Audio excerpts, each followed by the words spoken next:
Wine, it's supposed to be grapes, isn't it? Pressed. It's natural, isn't it? Well, it's not. It's not. 99% of wine, 98% of wine, all wine, and again, there's an essay in the book about wine and it's natural, isn't it? No, it's not. Wine has become commoditized because it's a very high value beverage. Very, very high value. People's reputations are at stake. Whether they're critics or whether they're producers, they don't want to screw up with a vintage, so they'll make it work.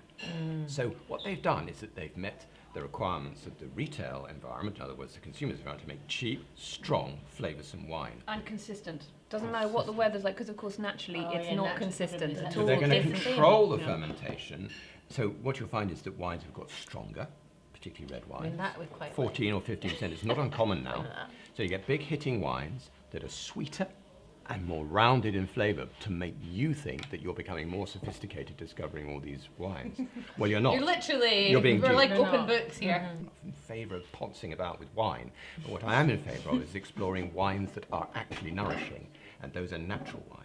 Yeah, I want to find them. No, they are. And you can. And there is a wine fair in London every spring called the Raw Wine Fair, and you go there, you pay your ticket, and you'll meet wine growers from around the world. And what's nice is you actually meet they're the growers. They're the growers. They are the people who've actually grown it and made it themselves. So it's really interesting. I wouldn't go anywhere near that. No, it does. But you see, then what we're actually looking at here is that wine, because it's so desperately valuable as a commodity, they will manipulate the wine, and the trading standards, or whatever it is in this day and age, do not require the producers to list any of the ingredients in the wine other than sulfides.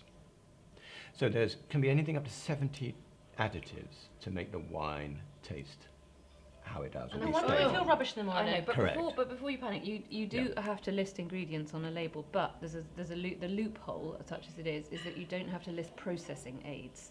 Yeah. So if something's a processing aid rather than ingredient, it doesn't count. Yes, I'm sorry, that's absolutely So just true. to be really clear, everybody has to put ingredients on the label. But the same issue applies to bread, which should be yeast, water, salt, but an awful lot of stuff is processing aids, and that's where there was a vegetarian issue because all sorts of other things were being used.